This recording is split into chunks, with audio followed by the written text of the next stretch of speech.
El acceso a la justicia es una cuenta pendiente desde el punto de vista de las desigualdades sociales que se observan ahora con más nitidez a partir de lo que ocurre en esta era pandémica. En la Argentina hay muchas cuentas pendientes, por supuesto. Hoy se habla de justicia en términos de reforma judicial, de que está hecha para la impunidad de alguien, para favorecer a otro, en contra de aquel, de eso. Pero estamos hablando de una justicia a la que la inmensa mayoría de los argentinos nunca tocará, que es la justicia federal, y en delitos de alto rango, de corrupción, narcotráfico, etcétera, etcétera. Pero hay otra justicia, la del delito cotidiano, la de las cosas que nos pasan y nos afectan día tras día, a las que miles de personas, por su condición social, nunca han tenido la posibilidad de acceder a ella. Para ellas no hay justicia, o no la había. Eso de alguna manera se quiere empezar a solucionar. Se hacen trabajos en función de eso desde el Ministerio de Justicia de la Nación, y hay una dirección que se encarga de los centros de acceso a la justicia justamente para aquellos sectores más postergados desde el punto de vista social y económico. Este área tiene una directora, y esa directora es la doctora Gabriela Carpinetti, con quien ya estamos en diálogo. ¿Qué tal, Gabriela? Buen día, ¿cómo te va? Gabriel Prosperi te saluda. Gabriel, ¿cómo estás? Muchas gracias por la comunicación y bueno, muy atinadas y también valientes tus palabras en la introducción, porque es necesario periodistas que puedan debatir con la sociedad con palabras claras respecto de qué hablamos cuando hablamos de reforma judicial, en particular la que presentó este gobierno, y de qué hablamos cuando hablamos de acceso a justicia, ¿no? Así que bueno, gracias por la invitación al diálogo. Bueno, y ya que introdujiste de esa manera, ¿qué es el acceso a la justicia para los sectores populares o cómo lo interpretás vos? Bueno, en primer lugar, el acceso a la justicia es un derecho que está consagrado en nuestra Constitución Nacional y en los tratados internacionales de derechos humanos y en diversos pactos a los cuales el Estado argentino ha ido adhiriendo y suscribiendo. Es decir, que es una obligación, es un deber del Estado argentino, a través de sus organismos correspondientes, brindar el acceso a la justicia. Esta dirección nació como un programa en el año 2007, en el primer gobierno de Cristina Fernández de Kirchner, con Julio Alac como ministro de Justicia, y tuvo una intuición primaria que el tiempo la fue corroborando, que es que en los barrios populares, en las villas, en los asentamientos, digamos, todas las personas que viven en una situación de vulnerabilización de sus condiciones sociales y económicas fundamentales, lo que faltaba era justicia. ¿Se escucha? Sí, perfecto, te escucho. Hola. Te escucho, perfecto. Perdón porque se me cortaba.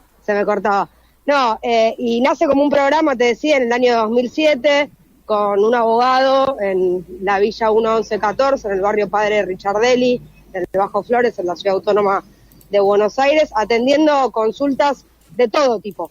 Vos recién hacías referencia a los crímenes que investiga la justicia federal.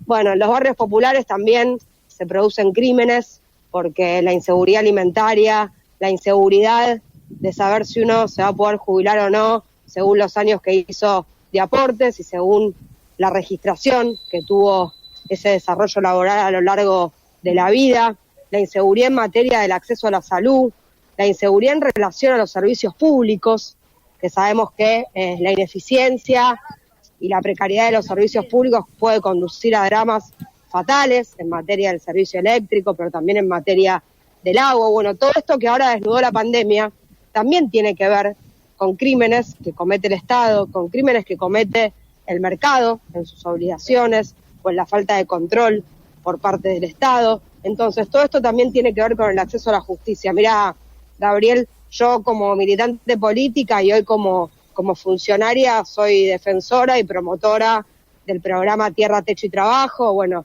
la semana pasada estuvimos presentando con sindicatos y movimientos sociales el Plan de Desarrollo Humano Integral, que tiene como principal misión crear trabajo, ¿sí? Alberdi decía que gobernar es crear trabajo. Bueno, es bastante alberdista este plan casi 2 siglos después, ¿no?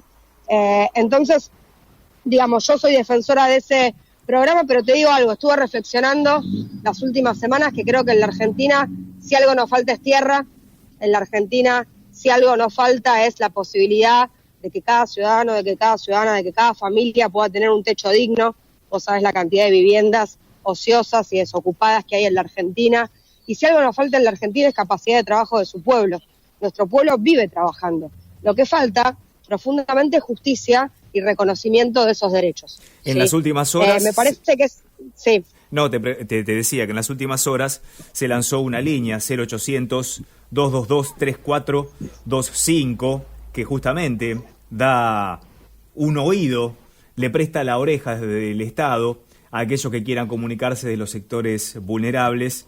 Estuvieron reunidos allí con los curas villeros, que son tan importantes en este puente entre la sociedad y el Estado, para que puedan tener alguna vez respuesta a sus requerimientos, todos aquellos que están en esas condiciones de vulneración, como vos hacías referencia. Pero a partir de lo que están teniendo el contacto con la propia gente o con los curas villeros, ¿cuáles son los principales reclamos, reivindicaciones que se observan de parte de la gente en términos de justicia?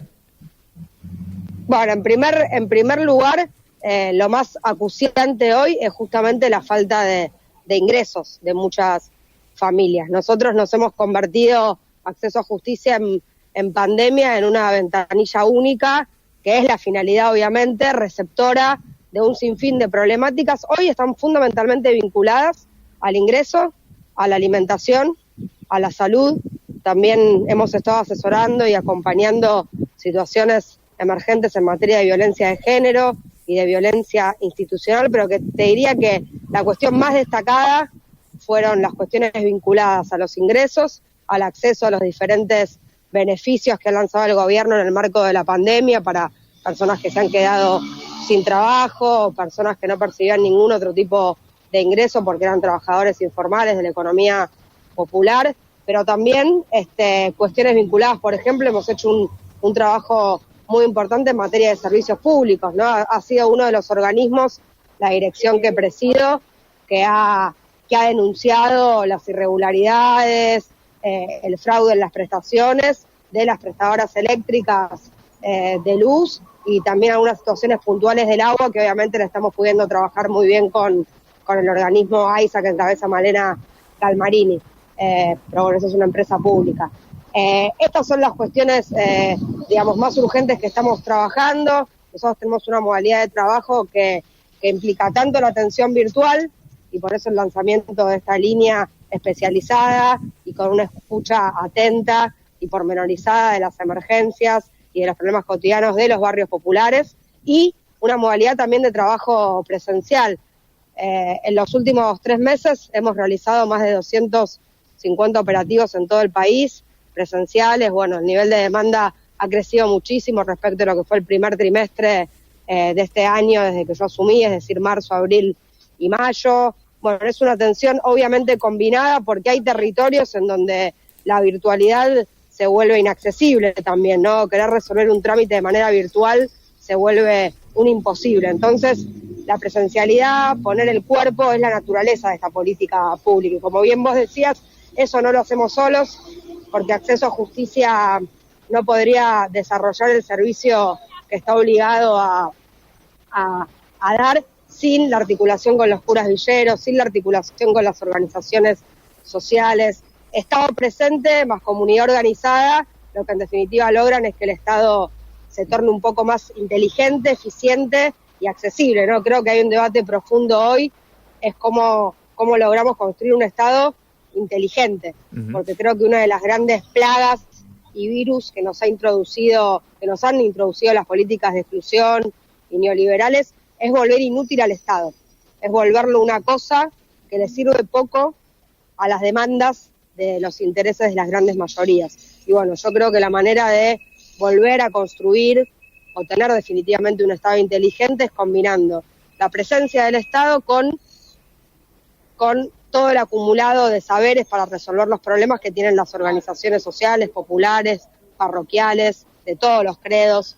Así que bueno, en esa tarea estamos inmersos, ¿no? Y yo creo que así como hay un gran debate por la reforma judicial, que es muy importante y a mí siempre me parece oportuno, y creo que Alberto Fernández y Marcela Lozardo y Cristina, la vicepresidenta, están haciendo esfuerzos muy importantes para democratizar el debate de la reforma judicial y que sea entendido como un bien público y necesario avanzar en esa reforma. Creo que también nos debemos un debate profundo sobre el acceso a la justicia, porque reitero, yo creo que en la Argentina hay tierra para que todos puedan acceder a ella, nuestro pueblo no para de trabajar y tenemos la posibilidad de que cada uno viva en un techo digno. Lo que falta es reconocimiento de esos derechos, y para reconocer esos derechos, la justicia tiene que territorializarse y estar en los barrios donde más se necesita. ¿Cómo se entiende esto, Gabriela Carpinetti, directora de los Centros de Acceso a la Justicia del Ministerio de Justicia? ¿Cómo se entiende, Gabriela, lo de la toma de terrenos en esta articulación de la que vos hablabas? Porque por un lado está el entendimiento de que toda familia necesita desarrollarse en un lote, en un espacio de tierra. Hay tierra en la Argentina de sobra, sin embargo sabemos que por las condiciones estructurales económicas del país se concentra la inmensa mayoría de gente aquí en lo que se llama la zona del AMBA. Y aquí sí que cada vez hay menos terrenos disponibles y hay una situación muy delicada respecto de tomas de terrenos aquí, por ejemplo, en la ciudad de La Plata, en el partido de La Matanza y en otros distritos. ¿Cómo se entiende eso desde su lugar? ¿Cómo se da respuesta? Y cómo, en todo caso, se pueden articular las políticas con las autoridades en términos represivos, porque hay un terreno que es del Estado, que es una propiedad privada, que va a terminar en desalojo, y esta necesidad de tierra que tienen las familias que ocupan tierras. Bueno, en primer lugar, yo creo que no todas las tomas de tierras obedecen a los mismos móviles, eso es algo sabido, y en segundo lugar, saber que si se toman tierras es porque esas tierras están, ¿no?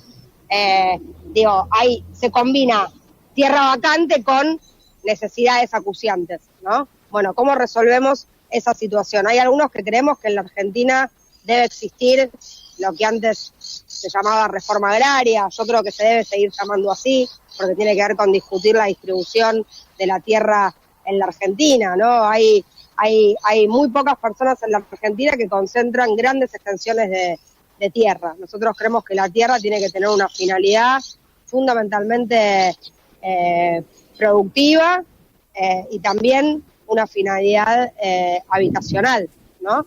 Entonces, ahí hay un problema que resolver profundo y estructural, que con decisión política estamos en condiciones de resolver, porque en la Argentina hay grandes extensiones de tierra ociosas, tanto en lo productivo como también con la posibilidad de que allí se radiquen familias y que puedan desarrollar un proyecto de vida familiar, comunitario, trabajando la tierra, viviendo allí. Es decir, se resolverían varios problemas en la Argentina si discutiésemos en serio una reforma agraria y la distribución de la tierra. Porque tierra hay, porque si no hubiese tierra, digamos, la gente no va a tomar lo que no existe. Y en segundo lugar, lo que decía al principio, hay tomas de tierras que están impulsadas con finalidades políticas que poco tienen que ver con la organización comunitaria y con resolver derechos, sino que se realizan como parte de operatorias de especulación política y de disputas, ¿no? Digamos, en eso obviamente yo lo repudio y creo que la ley tiene que actuar con toda contundencia, ¿no? Pero la realidad es que hay muchas otras experiencias de tomas de tierras y en eso,